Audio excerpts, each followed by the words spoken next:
Assalamualaikum warahmatullahi wabarakatuh. Perkenalkan, nama saya Karnita Astanti, NRP 22032416. Saya mahasiswi dari D3 Rekam Medis dan Informasi Kesehatan Sekolah Tinggi Ilmu Administrasi Malang.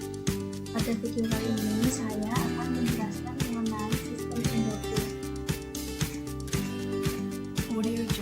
Sistem endokrin adalah sistem kontrol kelenjar tanpa saluran yang menghasilkan hormon yang bersirkulasi di tubuh melalui aliran darah untuk mempengaruhi organ-organ lain. Dan yang termasuk ke dalam sistem endokrin ini ada 10, yaitu yang pertama hipotalamus, yang kedua pineal, yang ketiga hipofisis atau pituitari, yang keempat tiroid, kelima paratiroid, keenam thymus, ke-7 adrenal, ke-8 pankreas, ke-9 ovarium, dan yang ke-10 testis. Yuk kita bahas satu persatu. Yang pertama yaitu hipotalamus. Hipotalamus adalah bagian dari organ yang mengeluarkan bahan kimiawi berupa hormon yang dibutuhkan tubuh untuk membantu mengendalikan organ dan sel-sel tubuh. Fungsi hipotalamus yang paling utama adalah homeostatis, yaitu memastikan dan mempertahankan semua sistem tubuh berjalan stabil. Hormon yang dihasilkan hipotalamus meliputi hormon antidiuretik. Hormon ini berfungsi mengatur keseimbangan kadar air dalam tubuh, termasuk volume darah yang pada akhirnya mempengaruhi tekanan darah. Kemudian oksitosin. Hormon oksitosin mempengaruhi sistem reproduksi seperti proses persalinan, menyusui, maupun ejakulasi. Hormon ini juga mengendalikan berbagai perilaku manusia, seperti gairah seksual, rasa cemas, serta membangun ikatan antara ibu dan anak saat proses menyusui. Kemudian ada somatostatin, merupakan hormon yang bekerja di sistem saraf pusat, berfungsi menghambat dan membatasi produksi maupun kerja hormon lain, terutama hormon pertumbuhan atau growth hormone atau GH dan TSH atau thyroid stimulating hormone. Kemudian ada hormon pelepas hormon pertumbuhan yang berperan dalam pertumbuhan, termasuk perkembangan fisik pada anak-anak serta metabolisme pada orang dewasa dengan merangsang pelepasan hormon pertumbuhan. Selanjutnya, hormon pelepas gonadotropin bekerja merangsang pelepasan hormon yang berhubungan dengan fungsi reproduksi, misalnya proses menstruasi, pubertas, dan pematangan organ seksual. Selanjutnya, hormon pelepas kortikotropin mengontrol respon tubuh terhadap stres fisik dan emosional, serta bertanggung jawab untuk menekan nafsu makan dan juga memicu rasa cemas. Yang terakhir adalah hormon pelepas tirotropin. Hormon ini yang akan merangsang produksi hormon tiroid untuk mengendalikan metabolisme tubuh, sistem kardiovaskular, perkembangan otot, mengontrol otot, serta kesehatan pencernaan dan tulang. Yang kedua yaitu pineal. Kelenjar pineal adalah kelenjar di dalam otak yang berfungsi menghasilkan hormon melatonin. Hormon ini berperan untuk menimbulkan kantuk dan mengatur irama tidur alami atau irama sirkadian. Kelenjar pineal memiliki bentuk yang menyerupai biji pinus dan berukuran kecil, yaitu sekitar 5-8 mm. Kelenjar pineal menghasilkan hormon melatonin yang berperan penting dalam mengatur pola tidur. Beberapa studi menunjukkan bahwa hormon melatonin juga memiliki efek antioksidan, anti peradangan, dan berperan dalam proses ovulasi. Yang ketiga yaitu hipofisis atau pituitari. Kelenjar hipofisis letaknya berada di dalam otak, tepatnya di bawah hipotalamus. Setelah mendapatkan rangsangan dari hipotalamus, kelenjar hipofisis akan memproduksi hormon yang membantu mengatur pertumbuhan, produksi dan pembakaran energi, menjaga tekanan darah, serta berbagai fungsi pada organ tubuh lainnya. Kelenjar pituitari dikenal sebagai masternya kelenjar karena menghasilkan hormon yang mengatur fungsi kelenjar atau sistem hormon lain seperti kelenjar tiroid, ovarium, testis, dan kelenjar adrenal. Kelenjar pituitari dibagi menjadi dua bagian, yaitu lobus anterior dan lobus posterior. Ada berbagai macam hormon yang dihasilkan oleh kelenjar pituitari. Antara lain, yang pertama hormon pertumbuhan. Hormon ini berperan dalam meningkatkan ukuran otot dan tulang. Yang kedua, hormon perangsang tiroid. Hormon ini merangsang kelenjar tiroid untuk memproduksi hormon yang mempengaruhi fungsi metabolisme tubuh. Yang ketiga, hormon perangsang folikel. Hormon ini berfungsi mengontrol fungsi seksual dan kesuburan pada pria maupun wanita. Yang keempat, hormon luteinisi. Hormon ini merangsang ovarium untuk menghasilkan estrogen pada wanita dan merangsang produksi sperma pada pria. Yang kelima, hormon prolaktin. Hormon prolaktin merangsang jaringan payudara pada ibu menyusui untuk menghasilkan air susu ibu. Yang keenam, hormon adrenokortikotropik. Hormon ini merangsang kelenjar adrenal untuk melepaskan hormon kortisol atau aldosteron yang membantu menjaga tekanan darah dan kadar gula darah tetap stabil. Yang ketujuh, hormon antidiuretik. Hormon ini merangsang ginjal untuk menyerap kembali cairan dari darah dan mengurangi produksi urin. Yang kedelapan, hormon oksitosin. Hormon oksitosin berfungsi membantu kontraksi rahim saat melahirkan, juga merangsang produksi dan pelepasan air susu ibu. Yang keempat yaitu tiroid atau kelenjar gondrong. Tiroid merupakan kelenjar yang berbentuk kuping kembar dan di antara keduanya terdapat daerah yang menggunting. Kelenjar ini terdapat di bawah jakun di depan trakea. Kelenjar tiroid menghasilkan hormon tiroksin yang mempengaruhi metabolisme sel tubuh dan pengaturan suhu tubuh. Hormon tiroid juga berperan dalam pertumbuhan dan perkembangan tulang, otak, dan sistem saraf pada anak-anak. Selain itu, hormon tiroid juga membantu menjaga tekanan darah, detak jantung, dan fungsi reproduksi. Yang kelima, paratiroid atau kelenjar anak pondok.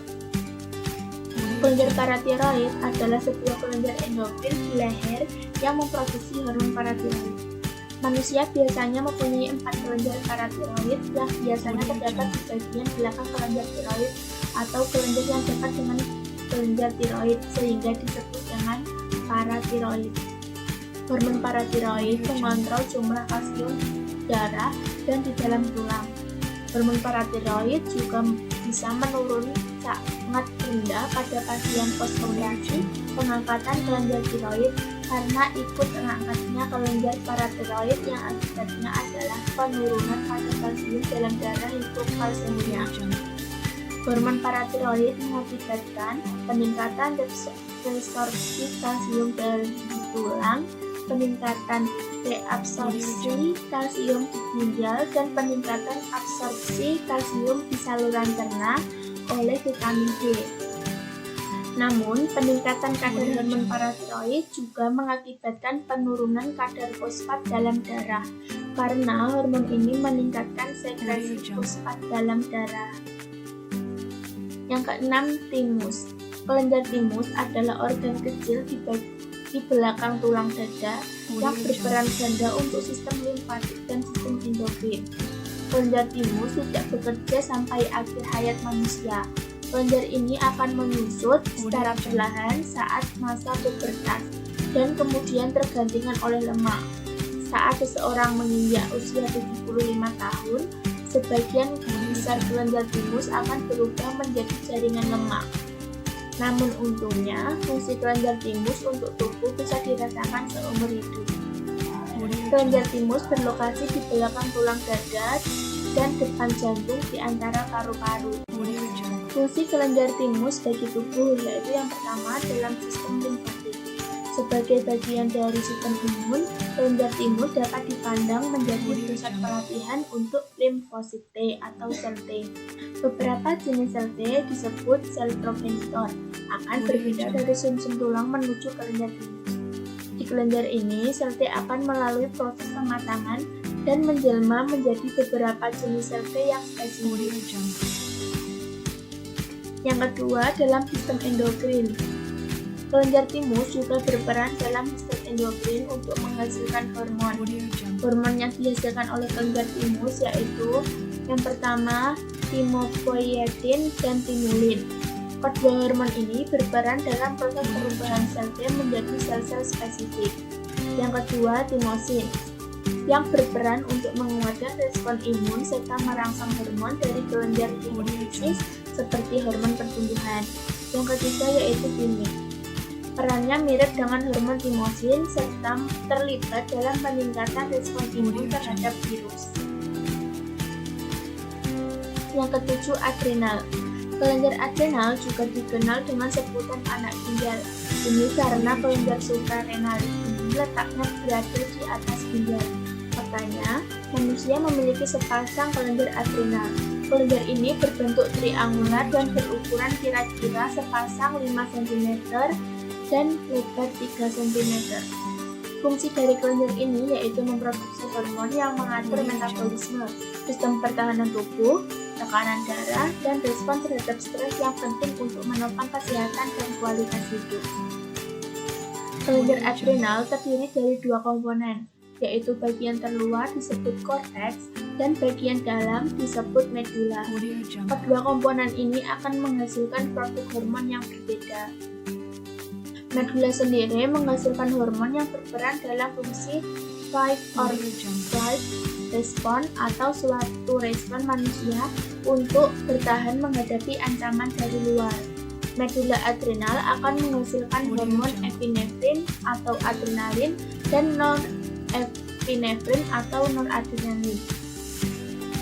Kedua hormon ini akan meningkatkan aliran darah ke otot dan otak, merangsang jantung berdetak lebih cepat, meningkatkan kadar gula darah dengan cara mengubah simpanan glikogen menjadi glukosa darah. Sedangkan bagian korteks menghasilkan hormon terpenting bagi tubuh. Hormon yang dihasilkan antara lain, yang pertama kortisol. Kortisol berperan untuk mengatur lemak, protein, dan karbohidrat. Selain itu, kortisol juga berfungsi untuk menekan hormon peradangan, mengatur tekanan darah, mengatur kadar gula darah, hingga mengatur siklus tidur. Yang kedua, aldosteron. Hormon ini bertanggung jawab dalam pengaturan tekanan darah dan elektrolit.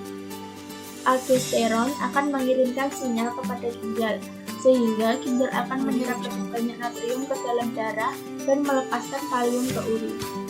Yang ketiga, gonadotropikoid. Hormon ini adalah hormon seks yang terdiri dari androgen, estrogen, dan progesteron. Yang kedelapan adalah pankreas. Fungsi kelenjar endokrin pada pankreas adalah mengeluarkan hormon, yaitu hormon insulin dan hormon glukagon. Kedua hormon ini berperan dalam mengatur kadar glukosa atau gula dalam darah. Hormon insulin akan mengikat glukosa dari darah untuk dibawa ke berbagai jaringan di dalam tubuh agar bisa digunakan sebagai energi. Hormon insulin ini juga penting bagi hati karena membantu hati menyerap glukosa dan menyimpannya sebagai glikogen. Glikogen berguna sebagai cadangan energi saat tubuh membutuhkan energi ekstra. Saat glukosa dalam darah terlalu rendah, hormon glukagon yang akan memecah kembali glikogen di hati menjadi glukosa. Yang kesembilan yaitu ovarium. Ovarium merupakan organ reproduksi wanita. Selain menghasilkan sel telur, ovarium juga menghasilkan hormon. Ada 2 macam hormon yang dihasilkan ovarium, yaitu yang pertama estrogen. Hormon ini dihasilkan oleh follicle growth. Pembentukan estrogen dirangsang oleh FSH. Fungsi estrogen ialah menimbulkan dan mempertahankan tanda-tanda kelamin sekunder pada wanita. Tanda-tanda kelamin sekunder adalah ciri-ciri yang dapat membedakan wanita dengan pria tanpa melihat kelaminnya. Contohnya perkembangan pinggul dan payudara pada wanita dan kulit menjadi bertambah halus. Yang kedua, progesteron. Hormon ini dihasilkan oleh korpus luteum. Pembentukannya dirangsang oleh LH dan berfungsi menyiapkan dinding uterus agar dapat menerima telur yang sudah dibuat. Plasenta membentuk estrogen dan progesteron selama kehamilan guna mencegah pembentukan FSH dan LH. Dengan demikian, kedua hormon ini dapat mempertahankan kehamilan. Yang terakhir yaitu testis. Testis adalah organ yang sangat penting pada sistem reproduksi pria. Fungsi testis adalah untuk memproduksi sperma dan hormon testosteron. Karena peranannya begitu penting, kesehatan testis harusnya dijaga agar terhindar dari berbagai macam gangguan. Fungsi testis sangat penting dalam keberlangsungan hidup pria. Setiap pria memiliki sepasang testis dengan ukuran sekitar 5 cm. Testis tumbuh pada tahap awal pubertas, yakni sekitar usia 10-13 tahun. Saat testis tumbuh, kulit pembungkus testis atau skrotum akan berwarna lebih merah, gelap, ditumbuhi rambut, serta menggantung ke bawah. Selain menghasilkan sperma, testis juga berfungsi sebagai kelenjar endokrin yang menghasilkan hormon androgen, yaitu testosteron. Testosteron ini berfungsi menimbulkan dan memelihara kelangsungan tanda-tanda kelamin sekunder. Terima kasih sudah menonton videonya, semoga bermanfaat. Jangan lupa like, comment, dan subscribe.